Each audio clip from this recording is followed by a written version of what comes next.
Okay. हरे कृष्णा. झाल्या माताजी जॉईन. थांब थांब, जॉईन झाल्या त्या.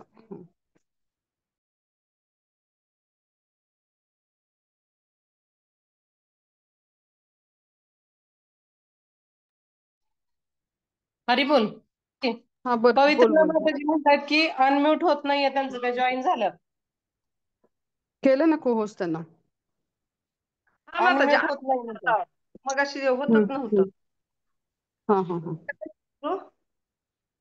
हा येस माताजी. येस. Yes yes. सॉरी, मला थोडा लेट झाला जॉईन नाही व्हायला. नाही, ठीक आहे ठीक आहे. आम्ही तोपर्यंत सुरू करणार होतो श्लोका मानसी. ठीक आहे, यू कॅन नाही, स्टार्ट ना. ऐकायला येत होतं पण बोलता येत नव्हतं. ओके, आपण सुरू करूयात. गीतामृत मालिकेमध्ये सर्व मैत्रिणींचं अंतःकरणपूर्वक स्वागत आहे. आपण प्रार्थनेने सुरुवात करत आहोत. आवाज येतोय माताजी माझा? हो, येत आहे माताजी. ओम ज्ञानतिमिरान्धस्य ज्ञानाञ्जनशलाकया चक्षुरुन्मिलितं येन तस्मै श्रीगुरवे नमः. श्रीचैतन्य मनोभीष्टं स्थापितं येन भूतले स्वयं रूपकदा मह्यं ददाति स्वपदान्तिकं। वन्देऽहं श्रीगुरो श्रीयुतापदकमलं श्रीगुरुन् वैष्णवांश्च श्रीरूपं साग्रजातं सहगणा रघुनाथान्वितं तं सजीवं साद्वैतं सावधूतं परिजनासहितं कृष्णचैतन्यदेवं श्री राधा कृष्ण पादान सहगणा ललिता श्री विशाखान्वितावश्य। हे कृष्णा करुणा सिंधो दीनबंधो जगतपते गोपेश गोपिका कांत राधाकांत नमोस्तुते। तप्त कांचना गौरांगी राधे वृंदावनेश्वरी वृषभानुसुते देवी प्रणमामि हरिप्रिये। वाञ्छाकल्पतरुभ्यश्च कृपा सिन्धुभ्येव च पतितानां पावनेभ्यो वैष्णवेभ्यो नमो नमः। नमो विष्णुपादाय कृष्णप्रेष्ठाय भूतले श्रीमते राधानाथ स्वामिनिति नामिने। नमो विष्णुपादाय कृष्णप्रेष्ठाय भूतले श्रीमते भक्तिवेदांत स्वामिनिति नामिने। नमस्ते सरस्वती देवे गौरवाणी प्रचारिणे निर्विशेष शून्यवादी पाश्चात्य देशतारिणे। जय श्री कृष्ण चैतन्य प्रभु नित्यानंद श्री अद्वैत गदाधर श्रीवासादि गौर भक्त वृंद। हरे कृष्णा कृष्णा कृष्णा हरे हरे, हरे राम राम राम हरे हरे। हरे कृष्णा. सर्व मैत्रिणींचे गीतामृत मालिकेमध्ये अंतःकरणपूर्वक स्वागत आहे. तर काल आपल्याला श्री तुलसी माताजींनी खूप छान पद्धतीने दोन श्लोकांचं तात्पर्य खूप सुंदर रीतीने समजून सांगितलं त्यांच्या खास अशा संतवाणीमध्ये. तर आज आपण पाहणार आहोत भगवद्गीता जशी आहे तशी मोक्ष संन्यास योग अर्थात अध्याय 18वा, त्यामधील श्लोक क्रमांक 31, 32 आणि 33 आपण प्रयत्न करूयात श्रील प्रभुपादांच्या तात्पर्याच्या आधारे हे समजून घेण्याचा. तर भगवंत इथं बुद्धीबद्दल आपल्याला समजून सांगत आहेत. तर आतापर्यंत आपण बऱ्याच गोष्टी पाहिलेल्या आहेत. सत्वगुण म्हणजे काय, रजोगुण म्हणजे काय, तमोगुण म्हणजे काय, याबद्दल आपण विस्तृत चर्चा मैत्रिणींकडून ऐकलेली आहे. तर आहे ना, आता आपण बघू शकतो की राजसिक आणि तामसिक बुद्धी म्हणजे काय ते आपल्याला श्लोक क्रमांक 31 आणि 32 मधून आपण समजून घेणार आहोत. तर प्रथम आपण पाहूयात ते श्लोक. यया धर्मम यया धर्मम अधर्मम च कार्यम कार्यम च अकार्यम एव च अयथावत प्रजानाति बुद्धी सा पार्थ राजसी. अर्थात हे पार्थ, जी बुद्धी धर्म अधर्म कार्य आणि अकार्य यामधील भेद जाणू शकत नाही ती राजसिक बुद्धी होय. आता इथं आपण समजून घेणार आहोत अशा प्रकारची बुद्धी जी धर्म आणि अधर्म कार्य आणि अकार्य यामधील जो फरक जाणू शकत नाही तर त्या बुद्धीला राजसिक बुद्धी असं म्हटलेलं आहे. तर आता कसं आहे ना की सत्वगुणी मनुष्याला व्यवस्थित स्पष्टता असते कुठल्या गोष्टीची, तर काय करायला हवं काय करायला नको या बाबतीमध्ये. परंतु जी व्यक्ती रजोगुणामध्ये असते ना त्याला हे समजू शकत नाही की नेमकं काय करायला पाहिजे, विशिष्ट परिस्थितीमध्ये काय करणं योग्य आहे, किंवा आपल्याला नेमकी कुठली कृती करणं जास्त चांगलं आहे, किंवा आपल्या खऱ्या लाभाची कुठली कृती आहे हे त्याला समजत नाही. धर्म म्हणजे काय, नेमकं धर्माची काय व्याख्या आहे, किंवा त्याचं अनुसरण आपण कशा रीतीने केलं पाहिजे याचं त्यांना ज्ञान नसतं. अधर्म म्हणजे काय नेमकं हे देखील त्यांना माहिती नसतं. तर आणि आपण बघू शकतो की या कलियुगामध्ये असंख्यांना हे माहितीच नाहीये की नेमका धर्म म्हणजे काय आणि धर्माचं पालन करणं म्हणजे नेमकं काय. नेमकं काय केलं पाहिजे की ज्याच्यामुळं आपल्याकडून धर्माचं पालन होईल हे त्यांना ज्ञान नसतं. आणि या प्रकारच्या लोकांचा जो काही वर्ग आहे त्यांची जी बुद्धी आहे तर तिला म्हटलं जातं की रजोगुणी बुद्धी. तर आपण बघू शकतो की आपण आता वेगवेगळ्या प्रकारचे गणपती उत्सव समाजामध्ये साजरा करताना आपण बघतो. त्याच्यानंतर काली मातेचे उत्सव, नवरात्र उत्सव समाजामध्ये सेलिब्रेशन करताना बघतो.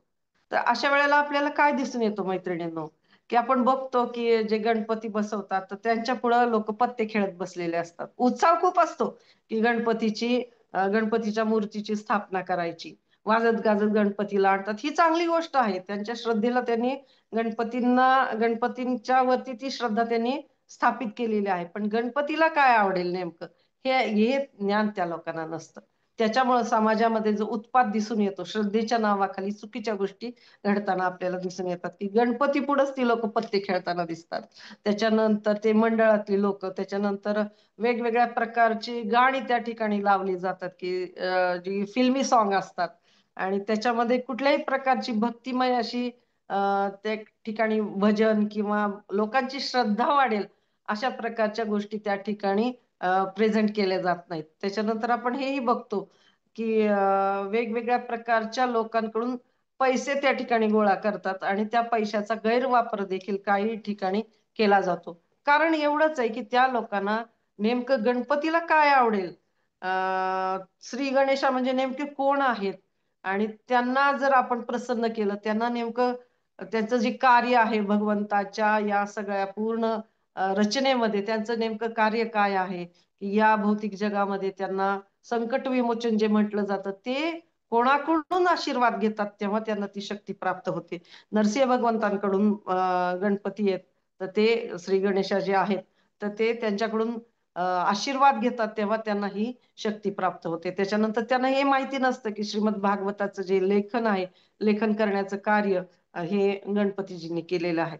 त्याच्यामुळं अज्ञानवश त्यांना फक्त सेलिब्रेशन करायचं असतं त्या गोष्टीचं, परंतु त्यांना ते ज्ञान नसतं की गणपती कशामुळे संतुष्ट होतील आणि खऱ्या अर्थाने कृपा जी आहे कृपा ते प्राप्त करू शकत नाहीत. त्यांच्याकडनं ज्या कृती होतात ना त्या कृती या प्रकारच्या असतात की त्यांना असं वाटतं की हे केल्यानेच आपण गणपतीचे भक्त आहोत किंवा ते मोठमोठ्यांदा म्युझिक लावल्यानंतर त्यांच्या पुढे डान्स केल्यानंतर मग त्यांना असं वाटतं की हेच खऱ्या अर्थानं सेलिब्रेशन आहे, ही खरी भक्ती आहे किंवा त्यांच्या श्रद्धेला ते चुकीच्या मार्गाने नेत असतात. त्याला म्हणायचं रजोगुणी बुद्धी. तर आता श्लोक क्रमांक 32 मध्ये काय दिले बघूयात आपण. अधर्म धर्ममिति या मन्यते तमसावृता सर्वार्थान विपरीताश्च बुद्धी सा पार्थ तामसी. आता भगवंत या ठिकाणी तामसी बुद्धी म्हणजे काय नेमकं तर ते या ठिकाणी स्पष्ट करून सांगत आहे. ते सांगतात, भ्रम आणि अंधकाराच्या प्रभावामुळे जी बुद्धी धर्माला अधर्म आणि अधर्माला धर्म समजते आणि सदैव विपरीत मार्गाने कार्य करते ती बुद्धी म्हणजे तामसिक बुद्धी होय. बघा तात्पर्यामध्ये प्रभुपाद सांगतायत की तामसिक बुद्धी सदैव विपरीत रूपाने कार्य करते. जो यथार्थ धर्म नाही त्या धर्माचा ती स्वीकार करते व यथार्थ धर्माचा धिक्कार करते. तमोगुणी मनुष्य महात्म्याला साधारण मनुष्य, साधारण मनुष्याला महात्मा समजतात.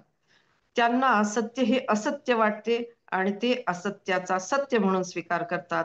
सर्व गोष्टी ते केवळ विपरीत मार्गाचेच अनुसरण करतात म्हणून त्यांची बुद्धी तामसिक बुद्धी होय. तर ही फार अशी घातक प्रकारची मानसिकता आहे हे आपल्याला आता या तात्पर्याच्या आधारावरून समजून येऊ शकतं. रजोगुणी बुद्धी कमीत कमी त्यांच्या त्या धार्मिकतेला एक प्रकारचं वळण देण्याचा प्रयत्न करतात, परंतु त्यांना अज्ञान असतं त्याच्यामुळे त्यांच्या श्रद्धेला त्यांनी त्या ठिकाणी स्थापित केलेलं असतं. परंतु इथं तामसिक बुद्धीमध्ये जर आपण बघितलं तर ही खूप घातक अशा प्रकारची बुद्धी समजू शकतो. म्हणजे इथं भगवंतांनी असं म्हटलंय की भ्रम आणि अंधकाराच्या प्रभावामुळे जी बुद्धी धर्माला अधर्म आणि अधर्माला धर्म समजते आणि सदैव विपरीत मार्गाने कार्य करते, ती म्हणजे तामसिक बुद्धी होय. म्हणजे समजून हे घेणं गरजेचं आहे मैत्रिणींनो, की सत्वगुणी बुद्धी या गोष्टीची एक प्रकारची आपण म्हणू शकतो की स्पष्टता असते. सत्वगुणी जी बुद्धी असते त्याच्यामध्ये एक प्रकारची स्पष्टता त्या व्यक्तींना असते की काय करायला हवं आणि काय योग्य आहे, काय अयोग्य आहे. रजोगुणात ते समजत नाही की नेमकं काय करायला हवं. आपण बघितलं उदाहरणावरून आणि काय करायला नकोय हे रजोगुणी माणसांना समजत नाही. योग्य काय अयोग्य काय, तर तामसिक बुद्धी आता हे रजोगुणातल्या लोकांना समजत नाही. कृती करतात ते, परंतु तामसिक बुद्धीवाले लोक कसे आहेत की ते खूप धोकादायक अशा सिच्युएशन मध्ये आहेत आणि हे खूप भयानक अशी मानसिकता आपल्याला दिसून येते की त्या व्यक्तींना असं वाटतं की जी गोष्ट धार्मिक आहे ना, वेदांच्या दृष्टीने किंवा भगवंतांच्या दृष्टीने, ती अधार्मिक, आणि जी अधार्मिक आहे ती धार्मिक. आता आपण इथं बघू शकतो की हे गोष्ट किती त्रासदायक होऊ शकतं, किती समाजामध्ये उत्पात निर्माण करण्यासारखी ही लोक असू शकतात. तर व्यक्तीला गोंधळ असणं एक वेळ ठीक आहे की काय करावं, काय नाही करायला पाहिजे याबाबतचा गोंधळ जर असेल तर तो एक प्रकार ठीक आहे, त्या व्यक्तीपुरता तो असू शकतो. परंतु इथं आपण बघतो की तामसी बुद्धीवाल्यांना चुकीच्या मार्गाने ते जात असतात आणि जाताना अशा प्रकारच्या असंख्यांना ते सोबत घेऊन जातात. आणि वर परत त्यांचा असा आत्मविश्वास देखील असतो की आपणच योग्य आहोत आणि आपण योग्य मार्गाने जात आहोत, आणि ध्येय देखील त्यांचं चुकीच्या प्रकारचं असतं. समजूत चुकीची असते, मार्ग चुकीचा असतो, वर्तन चुकीचं असतं, आणि योग्य ज्या गोष्टी आहेत त्या गोष्टींना नेमके ते अयोग्य समजत असतात. आता तात्पर्यात मध्ये आपण बघितलं की तामसिक बुद्धी सदैव विपरीत रूपानेच कार्य करीत असते. तर आता आपण बघतो की या कलियुगामध्ये आपल्याला आपण समजू शकतो की कशा प्रकारे लोकांची बुद्धी ही तामसिक रूपाने आहे. बहुतांश लोकांची बुद्धी याच स्वरूपामध्ये कार्य करताना आपल्याला दिसून येते की योग्य जो धर्म आहे, जो उपलब्ध आहे आपल्यासाठी, हे ज्ञान जे आहे सर्वत्र उपलब्ध आहे, परंतु त्यांची मानसिकता आणि समज अशा प्रकारचा आहे, इतका निम्न स्तरावरचा हा समज आहे. त्यामुळे काय होतं की त्यांचं जे अंतःकरण आहे त्यांना तमोगुणाच्या प्रवृत्तीखाली, त्यांची तमोगुणी बुद्धी असल्यामुळं त्यांना त्या प्रकारचं कार्य करण्यास प्रेरित करते. आता या जगामध्ये आपण बघतो की किती प्रभुपादांनी सुंदर अशा प्रकारे भगवद्गीतेचं तात्पर्यांमध्ये समजून सांगितलेलं आहे. त्याच्यानंतर त्यांनी प्रयत्न देखील हे केलेले आहेत की खरा धर्म म्हणजे काय हे समजून सांगण्याचा, आपलं खरं स्वरूप काय आहे आणि भगवंत कोण आहेत. भगवान श्रीकृष्ण हे पुरुषोत्तम भगवंत शाश्वत स्वामी आहेत, आणि आपण जे जीवात्मे आहोत ते त्यांचे दास आहोत. ते आपले शाश्वत असे स्वामी आहेत आणि त्यांची जी सेवा करणं हे आपला शाश्वत धर्म आहे. हे प्रभुपाद त्यांच्या भगवद्गीतेच्या तात्पर्याच्या आधारे आपल्याला समजून सांगत आहेत. पण आपल्याला बऱ्याच जणांना बुक डिस्ट्रीब्युशनला देखील हा अनुभव येऊ शकतो की कशा प्रकारे लोकांची भावना असते. आता परवाच दिवशी कालच युवराज हरिप्रभूजींनी खूप छान पद्धतीने समजून सांगितलं होतं की प्रभुपाद त्यांच्या जे परदेशातले शिष्य आहेत तर त्यांना असे अनुभव आले की त्यांनी गीतेचा प्रचार करण्यासाठी बाहेर पडलेले असताना उलट त्यांनाच काही गोष्टी भारतीयांकडून ऐकून घ्याव्या लागल्या. तर या ठिकाणी प्रभुपाद सांगतात की भारतामध्ये तुम्ही ज्ञान देऊन एखाद्याला प्रभावित करू शकत नाही, तर त्यांना आपण हे सांगू शकतो की सेवा देऊन किंवा भगवंतांच्या ज्या विविध लीला आहेत त्यांच्याबद्दलचे जे गैरसमज आहेत ते गैरसमज दूर करून आपण त्यांना प्रभावित करू शकतो, आणि त्यांना सेवेमार्फत त्यांच्याकडून काही सुकृती घडवून आणून आपण त्यांना प्रभावित करून या आंदोलनाशी आपण जोडू शकतो. आणि आपल्याला माहिती आहे की भगवद्गीता ही जीवनाची मार्गदर्शन पत्रिका आहे. तर आपण ह्या सगळ्या गोष्टी आपल्याला प्रभुपादांच्या या इस्कॉन आंदोलनामध्ये आलेलो आहोत यामुळे आपल्याला समजायला लागल्यात.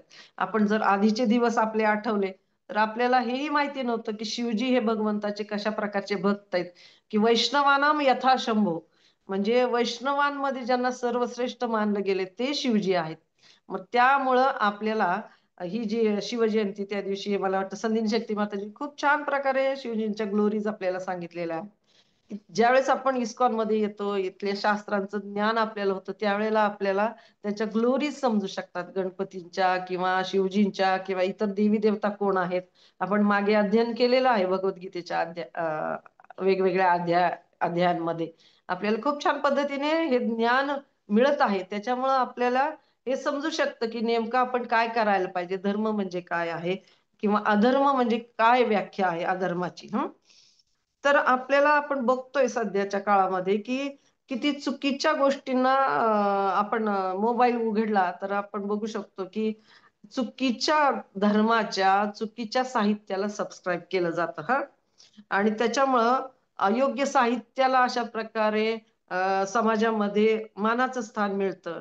आणि नेमकं आपल्याला काय सांगितलंय किंवा आपण कुठल्या आपलं गंतव्य काय आहे हे आपल्याला म्हणजे अशा तमोगुणी लोकांना समजू शकत नाही. आणि या बाबतीमध्ये टीव्ही सिरियल म्हणा, मोबाईल म्हणा किंवा वेगवेगळ्या प्रकारच्या नॉवेल्स खूप अशा प्रकारच्या चुकीच्या साहित्याला पुढं करताना आपल्याला दिसून येतं. आपण बघितलेलं असेल मैत्रिणींनो की म्हणजे मी सुद्धा ही कादंबरी वाचली कर्णावरची. आणि ज्या वेळेला ती कादंबरी वाचल्यानंतर माझं असं मत झालेलं होतं की कर्णावरती खरंच खूप अन्याय झालेला आहे. जेव्हा भगवद्गीता कोर्स मी केला आणि त्यावेळेला मला जेव्हा समजलं की कर्ण खऱ्या अर्थाने कशा प्रकारे एक दुष्ट राक्षस आधीच्या जन्मामध्ये होता आणि त्याची नीतिमत्ता किती खालच्या स्तराची होती. आणि जे द्रौपदीवरती जो अन्याय झाला किंवा द्रौपदीचे जे वस्त्रहरण झालं तर त्याची आयडिया ही कर्णाची होती.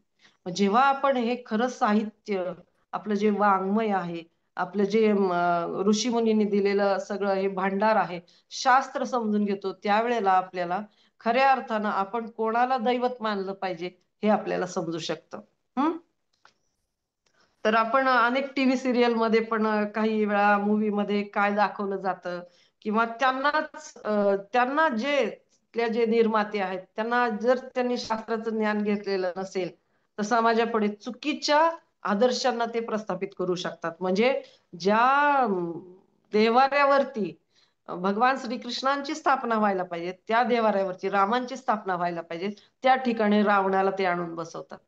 काही सिरियल मध्ये आपण बघू शकतो की किती चुकीच्या पद्धतीने रावण हा किती अगदी हे होता, ब्राह्मण होता, त्याला किती ज्ञान होतं या सगळ्या गोष्टी, पण बुद्धी त्याची तामसिक होती. त्याच्या जीवनाचा उद्देश हा की भगवान रामाचे जे पत्नी आहेत त्यांचा उपभोग घेण्याची त्याची प्रवृत्ती होती. आणि अशा व्यक्तींना जर दैवत मानलं तर त्या लोकांचे फॉलोअर्सची काय अवस्था होणार आहे, त्यांना अंतिम गंतव्य काय प्राप्त होणार आहे.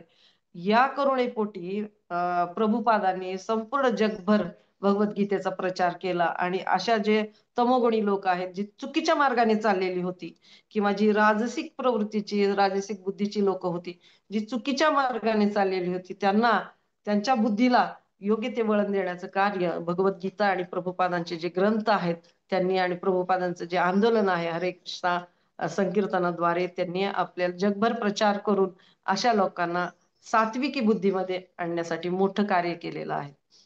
तर आपण बघू शकतो की प्रभुपादांना एकदा प्रश्न विचारला की खरं बघायला गेलं तर साधू संत त्यांचे जे क्षेत्र निवडलेलं असतं त्या क्षेत्राच्या बाहेर पडत नाहीत किंवा तुम्ही कशा प्रकारे विमानाचे प्रवास वगैरे करू शकता जे की पायी चालत जाणं आवश्यक आहे, पदभ्रमण करणं साधूंचं आवश्यक आहे. तेव्हा प्रभुपादांनी उत्तर दिलं होतं त्या वार्ताहरांना की जग एवढ्या वेगाने नरकाच्या दिशेने चाललेला आहे, हा मानव समाज एवढ्या वेगाने नरकाच्या दिशेने पदक्रमण करत आहे, तर तेवढ्याच वेगाने मला जगातल्या लोकांपर्यंत पोहोचलं पाहिजे हे खरं ज्ञान देण्यासाठी. खरं साहित्य काय आहे, आपली संस्कृती काय आहे, भगवान श्रीकृष्ण म्हणजे कोण आहेत आणि खऱ्या अर्थाने आपल्या मनुष्य जीवनाचं काय ध्येय आहे आणि ते पूर्ण करण्यासाठी आपण कोणत्या कृती नेमक्या केल्या पाहिजेत. तर हे सगळं सांगण्यासाठी हे ज्ञान देण्यासाठी प्रभुपादांनी अपार कष्ट घेतलेले आहेत. आणि तेच ज्ञान इतरांपर्यंत पोहोचवण्याची जबाबदारी आपल्यासारख्या जीवांवरती भाग्यवान जीवांवरती त्यांनी सोडलेली आहे. तर आपण बघतोय की कलियुगामध्ये साधेपणाला आणि सत्वगुणी लोकांना किंवा जे आध्यात्मिक मार्गाने जीवन जगत आहेत त्यांना कमी मूल्य आहे. असं आपण दिसतं समाजामध्ये.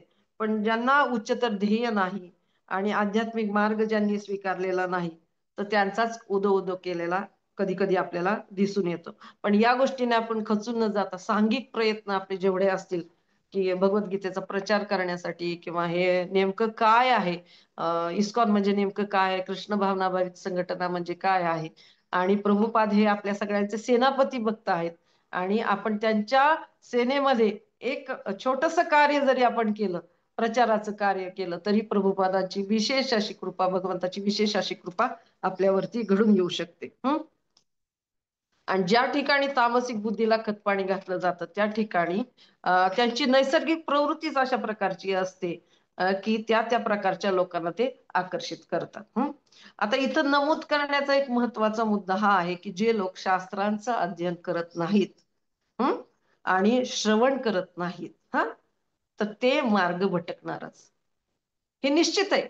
कारण खरं शास्त्र म्हणजे काय आहे, तर योग्य धर्म म्हणजे काय आहे, आणि आपलं आचरण कसं असलं पाहिजे, याचं मार्गदर्शन जोपर्यंत त्या लोकांना मिळत नाही ना, तोपर्यंत ती लोक मार्ग भटकणारच. मग अशा वेळी आपला रोल काय आहे, मैत्रिणींना हे देखील आपण समजून घ्यायला पाहिजे की आपला या ठिकाणी या समाजामध्ये खरं आपला रोल काय आहे, तर हे आपण जाणून घेतलं पाहिजे. आणि ही जी लोक आहेत ते असं करतात कारण त्यांना शास्त्राचं ज्ञान नाही, अज्ञानवश या सगळ्या गोष्टी त्यांच्याकडून घडतात. बघा, आपल्याला जर हे गीताचं महत्व समजलं नसतं, आपण देखील कोणी इस्कॉन मध्ये आलो नसतो, श्रवण केलं नसतं, तर आपल्याला काय वाटलं असतं की सोमवारी महादेवाच्या मंदिरात जाणं, मंगळवारी देवीच्या मंदिरात गेलो असतो, म्हणजे श्रद्धा आहे आपली म्हणून. बुधवारी विठ्ठलाच्या मंदिरात गेलो असतो, त्याच्यानंतर काही गोष्टींचं पालन केलं असतं, आणि आरामात नको त्या गोष्टी देखील आपण केल्या असत्या, की आपण मांसाहार देखील केला असता किंवा केलेला असू शकतो. म्हणजे ह्या चुकीच्या मार्गांमुळे, चुकीच्या कर्मांमुळे आपली गती काय झाली असती हे, आणि त्याच्यातच आपण समजलो असतो की आम्ही श्रद्धावान आहोत किंवा आम्ही चांगली लोक आहोत, आम्ही कधी कोणाची वाईट चितत नाही किंवा कधी कोणाशी वाईट वागत नाही. परंतु मनुष्य जीवनाचं जे ध्येय आहे ते आपल्याला कळलंच नसतं जोपर्यंत आपल्याला ही भगवद्गीता मिळाली नसती, किंवा अशा कोणी मैत्रिणीने आपल्यापर्यंत हे ज्ञान आणून दिलं नसतं, आणि आपण जोपर्यंत भक्तांचा संघ घेतला नसता तोपर्यंत आपल्याला हे सगळ्या गोष्टी कळल्या नसत्या. म्हणून आपली काय जबाबदारी आहे की आपल्याला जे काही मिळालंय ते आपण इतरांपर्यंत पोहोचवलं पाहिजे. आणि दोन गोष्टी आपल्याला लक्षात ठेवायला पाहिजेत. जन्म सार्थक करी कर परोपकार. तर जन्म सार्थक करी म्हणजे या भक्ती मार्गावरती आपण अगदी प्रामाणिकपणे आपल्या गुरूंचा आश्रय घेऊन श्रील प्रभुपादांच्या संदेशानुसार आपण अनुसरण केलं पाहिजे, शास्त्र अध्ययन केलं पाहिजे, भक्तांच्या संघामध्ये येऊन श्रवण केलं पाहिजे, सेवा केल्या पाहिजेत, आणि साधना आपली प्रामाणिकपणे आपल्या परीने आपण प्रयत्न केला पाहिजे. त्याच्या सोबतच आपण याही गोष्टी करणं गरजेचं आहे जी प्रभुपादांची आपल्याकडून अपेक्षा आहे की कर उपकार. म्हणजे अर्थात जर आपण या तमोगुणी रजोगुणी लोकांच्या, या तमोगुणी बुद्धीच्या व्यक्तींना मदत केली नाही तर मग त्यांना मदत कोण दुसरं करणार. बघा, प्रभुपादांनी जर असं ठरवलं असतं की ते तर शुद्ध भक्त आहेत, वृंदावनामध्ये जाऊन वास्तव्य करत होते, त्या ठिकाणी त्यांना जर अंतिम लोक प्रयत्न करतात की वृंदावनासारख्या धामामध्ये स्वतःचे शेवटचे आयुष्य घालवण्यासाठी, की जेणेकरून त्यांचं गंतव्यस्थान त्यांना प्राप्त व्हावं म्हणून, पण अशा ठिकाणी प्रभुपादांनी ती रिस्क घेतली की जगाला हे जे ज्ञान आहे, खरं ज्ञान काय आहे हे जगाला देण्यासाठी अतोनात कष्ट घेतले. त्या दिवशी मला वाटतं आनंद गोपी माताजींनी यावरती खूप छान विवेचन केलं होतं की कसं प्रभुपादांनी आपल्यासारख्या जीवांना योग्य मार्गावरती नेण्यासाठी अपार कष्ट घेतलेले आहेत. तर त्यांनी जर तसं केलं असतं, एवढं म्हातार वय होतं त्यांचं, जगाला म्हणजे त्यांच्याजवळ पैसे पण नव्हते, तरी सुद्धा ती रिस्क त्यांनी घेतली की जगापर्यंत हे ज्ञान, भगवान श्रीकृष्ण म्हणजे कोण आहेत, आणि अखिल मानव समाजाला एक प्रकारे योग्य मार्गावर आणण्यासाठी त्यांनी ते ज्ञानाचा प्रचार केलेला आहे. कुठल्या भावनेने की परदुःखी दुःखी, म्हणजे वैष्णव हे करुणेचे सागर असतात, आणि त्या करुणेच्या सागरामधून त्यांना हे कळवायचं असतं की ज्याप्रमाणे आपल्याला हे ज्ञान मिळाले भगवान श्रीकृष्णाचं, त्याचप्रमाणे इतर जे मनुष्य जन्मामध्ये आलेले लोक आहेत त्यांचा जन्म सार्थक करण्यासाठी आपण अतोनात प्रयत्न केले पाहिजेत. तर आपण हे जाणून घेतोय की आपण कशा प्रकारे समाजातल्या लोकांना मदत करू शकतो, आणि आपण जर नाही मदत केली तर त्यांना कोण मदत करणार, त्यांचं गंतव्य काय होणार. आणि ते अज्ञानातच जर राहिले तर त्यांचं मनुष्य जीवनाचं जे ध्येय आहे ते त्यांना कसं प्राप्त होणार. तर काय अयोग्य आहे, काय योग्य आहे, हे त्यांना कसं कळणार? आणि ते अंधकारातच भटकत राहणार. कदाचित त्यांचं पतन होऊन पुन्हा ते महाभयंकर भय जे आहे, आपल्याला भक्तिशास्त्रीमध्ये पण सांगितलंय की महाभयंकर भय म्हणजे मृत्यूच नाहीये, तर महाभयंकर भय म्हणजे पुन्हा मनुष्यजन्म मिळून पुन्हा 84 लक्ष योनीमध्ये पुन्हा त्या व्यक्तीचं पतन होणं, हे खऱ्या अर्थाने महाभयंकर भय आहे. तर हे जे आहे, या गोष्टींपासून आपण त्या लोकांना कसं वाचवू शकतो, तर आपल्याला प्रभुपादाने खूप मोठा खजिना दिला आहे. जे लोक नरकाच्या दिशेने प्रवास करत आहेत, ज्यांची तमोगुणी बुद्धी झालेली आहे, त्यांना पुन्हा या मनुष्य जीवनाच्या ध्येयाकडे वळवणं ऍटलिस्ट आपला तो प्रयत्न असला पाहिजे. तर आपली जबाबदारी हीच आहे की त्यांना ट्रेनिंग देणं, त्यांना ज्ञान देणं आणि स्वतःच्या आचरणातून एक आदर्श प्रस्थापित करणं, हे आपण करू शकतो आपापल्या शक्तीप्रमाणे. आणि जे प्रभुपादांनी आपल्याला अनमोल असा खजाना जो दिलेला आहे, हे जे भांडार आहे भगवद्गीतेचा असावं किंवा श्रीमद भागवत आहे, असंख्य ग्रंथ आहेत की मनुष्य जीवनाचं ध्येय सांगणारे, किंवा मनुष्याने कशा प्रकारचं वर्तन केलं पाहिजे, किंवा ग्रहस्थांची काय कर्तव्य आहेत, त्याच्यानंतर हे जे चातुर्वर्ण सिस्टीम आहे ते म्हणजे नेमकं काय आहे. या सगळ्या गोष्टींचं ज्ञान आपण हळूहळू का होईना समाजामध्ये स्वतःलाही ते ज्ञानी बनवायचं, स्वतःलाही एक चांगल्या प्रकारचं भक्त बनवायचा प्रयत्न करायचा, किंवा स्वतःलाही एक योग्य आदर्श असा प्रस्थापित करण्याचा प्रयत्न करायचा. एक चांगलं ह्युमन बिईंग म्हणजे मनुष्य जीवनाचं जे आपलं सांगितलंय की डिवोटी इज जेंटलमन, त्या प्रकारची प्रवृत्ती बाळगून आणि त्या प्रकारच्या मार्गाने वाटचाल करून इतरांनाही सोबत घेऊन कशा प्रकारे जायचं आणि या मार्गामध्ये आपण प्रगती कशी करायची, इतरांना देखील प्रोत्साहित कसं करायचं, हे प्रभुपादांनी आपल्याला एक कर्तव्य म्हणून साठी केलं पाहिजे. तर अशाच प्रकारचा एक सुंदर कार्यक्रम आपल्या ज्या वैष्णवी समिती आहे की त्यांच्याकडून वारंवार घडत आहे, जसं की हे गीतामृत आहे. या गीतामृताचे कार्यक्रम घेऊन कितीतरी जणांना, म्हणजे केवळ बारामतीतीलच नाही तर महाराष्ट्रभर हा कार्यक्रम खूप छान पद्धतीने एक ऐकला जातोय आणि खूप छान कार्य त्या निमित्ताने वैष्णवी समितीकडून होत आहे. तशाच प्रकारचं एक कार्य, तशाच प्रकारचं एक जसं आपण म्हणतोय की जे तमोगुणाकडे वळतायत, ज्यांना माहिती नाहीये, जे रजोगुणामध्ये आहेत, त्या लोकांना माहिती नाहीये की भक्ती म्हणजे काय आहे आणि भगवंत कोण आहेत, तर त्यांना या कृष्ण भावनेशी जोडण्यासाठी अजून एक कार्यक्रम बारामतीमध्ये घडत आहे. आणि तरंग भावनांचे आणि रूप स्त्रीत्वाचे, आणि सौ योगिता मुडालियार म्हणजे युगलप्रिया माताजी, ज्या खूप अशा कार्यक्रमांसाठी प्रसिद्ध आहेत आणि खूप सुंदर भक्त आहेत, तर त्यांचा कार्यक्रम वैष्णवींनी आयोजित केलेला आहे. तर सगळ्यांना विनंती आहे की प्रभुपादांनी हे जे कार्य दिलेलं आहे की इतर जनांना देखील आपल्याला हे वाटायचे, आणि कर परोपकार, जन्म सार्थक करी कर परोपकार, हे याच्यासाठी आपल्याला एक खूप सुंदर संधी या ठिकाणी वैष्णवी समितीच्या रूपाने उपलब्ध करून दिलेली आहे. आणि ती म्हणजे या कार्यक्रमाला आपल्या मैत्रिणींना बोलवायचं आहे, त्याच्यानंतर असंख्य जणांना आपण या कार्यक्रमाद्वारे कृष्ण भावनेचे खूप सुंदर भेट आपण देऊ शकतो. त्याच्यानंतर आपण हा तिसरा जो श्लोक आपण बघणार आहोत, तर तो आहे 33वा, की त्याच्यामध्ये असं सांगितलं की धृत्या यया धारयते मन प्राणेंद्रिय क्रिया योगिना व्यभिचारिणी योगिना व्यभिचारिण्या धृती सा पार्थ सात्विकी. तर या ठिकाणी दृढ निश्चय म्हणजे काय आहे, तर या ठिकाणी कृष्ण अर्जुनाच्या माध्यमातून आपल्याला सांगत आहे. बघूया त्याचा अर्थ काय आहे, अगदी 4-5 मिनिटांमध्ये आपण पूर्ण करत आहोत. हे पार्थ, जो निश्चय अचल आहे, जो योगाभ्यासाद्वारे खंबीरपणे धारण केलेला आहे, आणि अशा रीतीने जो मन प्राण आणि इंद्रियांच्या क्रियांना संयमित करतो, तो निश्चय म्हणजे सात्विक निश्चय आहे. आता तात्पर्यामध्ये खूप सुंदर अर्थ दिलेला आहे की योग हे परमात्म्याला जाणण्याचे एक माध्यम आहे. जो मनुष्य आपले मन प्राण व इंद्रिये यांच्या क्रिया परमात्म्यावर एकाग्र करून दृढ निश्चयाने व धैर्याने परमात्म्याच्या ठिकाणी युक्त असतो, तो कृष्ण भावनेमध्ये संलग्न होतो.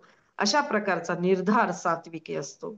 अव्यभिचारिणे हा शब्द अत्यंत महत्वपूर्ण आहे, कारण हा शब्द दर्शवतो की जे कृष्ण भावनेमध्ये संलग्न झालेले आहेत ते अन्य प्रकारच्या कोणत्याही कार्याने विचलित होत नाहीत.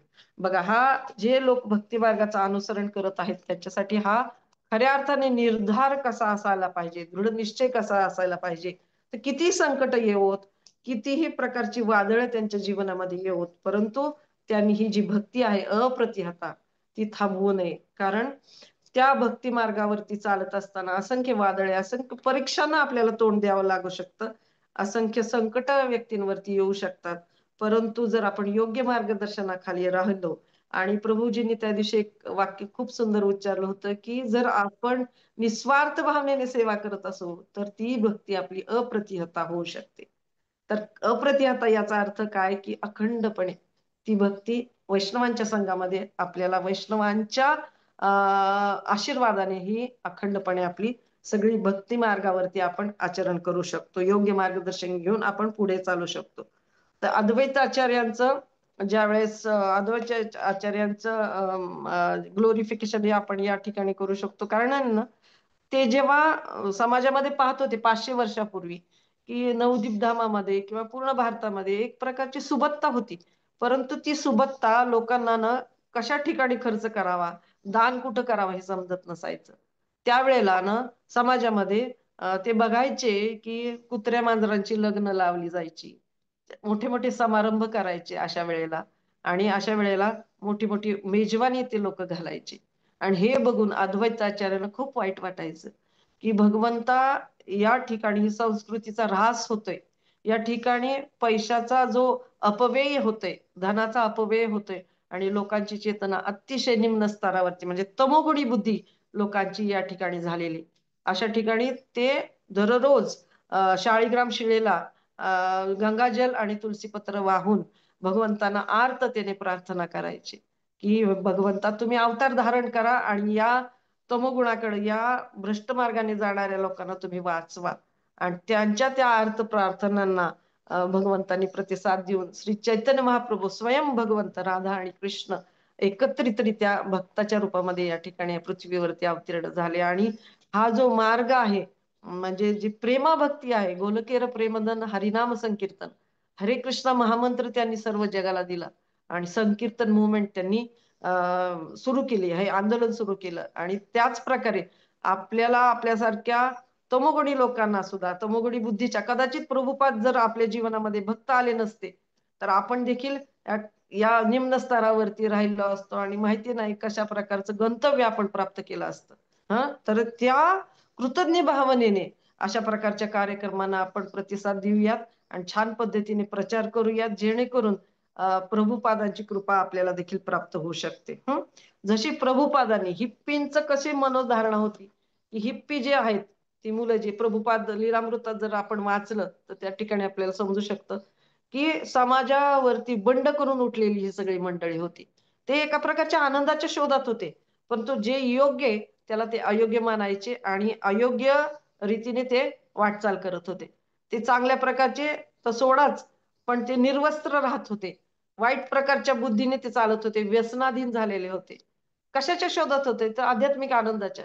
परंतु त्यांना मार्ग माहिती नव्हता, योग्य मार्ग त्यांना माहिती नव्हता आणि त्याच्यानंतर योग्य मार्गाला ते अयोग्य समजत होते. म्हणजे त्यांना ज्ञानाची कमतरता होती. अज्ञानामध्ये ते असल्यामुळे, अंधकारामध्ये असल्यामुळं त्यांना चुकीच्या मार्गाने त्यांचं जीवन चाललेलं होतं. म्हणजे पशुतुल्य असं जीवन ते जगत होते.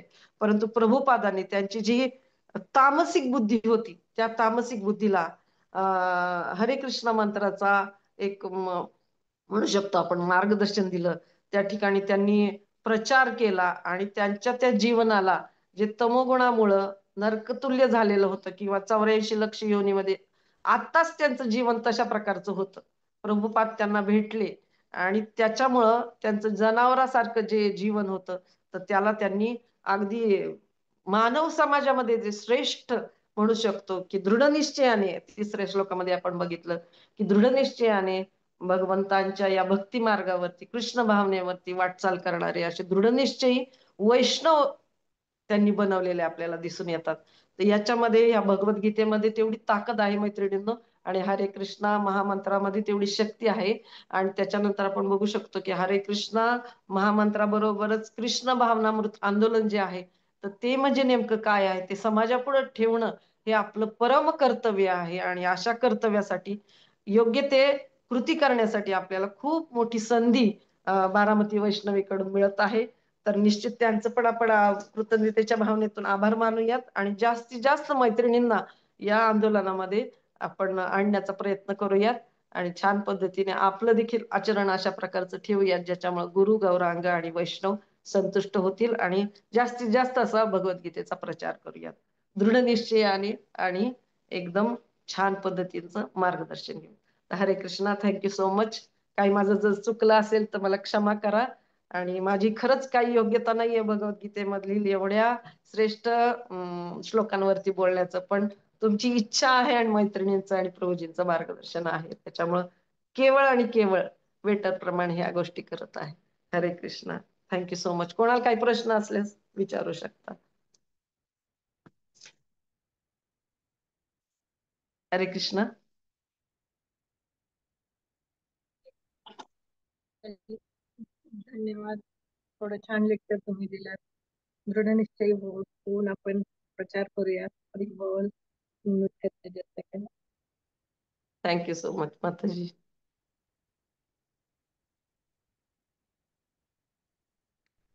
ज्याप्रमाणे नारद मुनींनी मृगारीची जी भावना होती ना, मृगारी जो प्राण्यांना मारायचा आणि अर्धवट मारलेल्या अवस्थेमध्ये ठेवायचा आणि आपण आपल्या कुटुंबाचं पालन पोषण करतोय अशी त्याची चुकीची समजूत होती.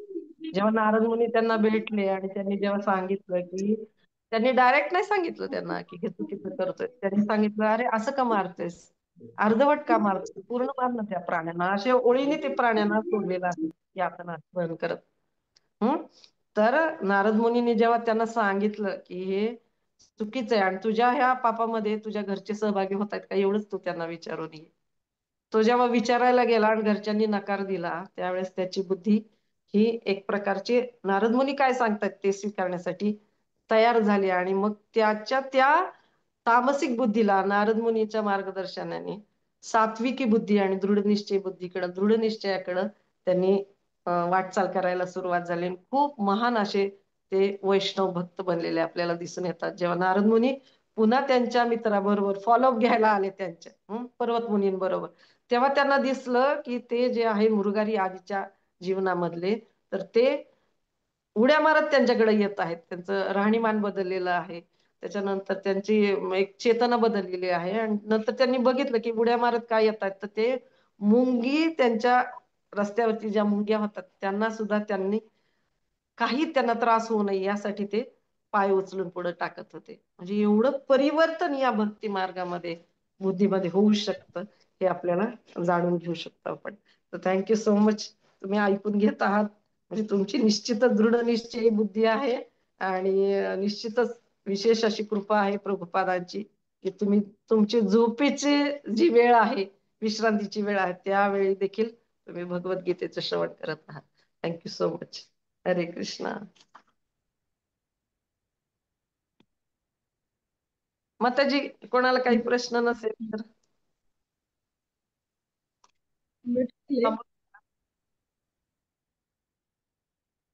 हरे कृष्णा.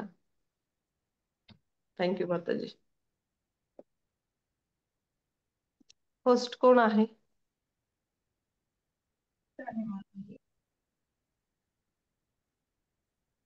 एंड मग थांबूया थोडा वेळ. चालेल, मग थांबायचं असेल तर थांबू शकतो आपण. कोणाला काही प्रश्न नसतील तर निश्चित थांबूया. मला वाटलं वेळ झाला म्हणून साठी मी थांबवलंय. चॅट बॉक्स मध्ये आलेत मेसेज. Yes yes.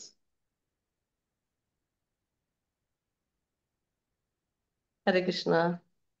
तू होस्ट आहेस का प्रतिभा?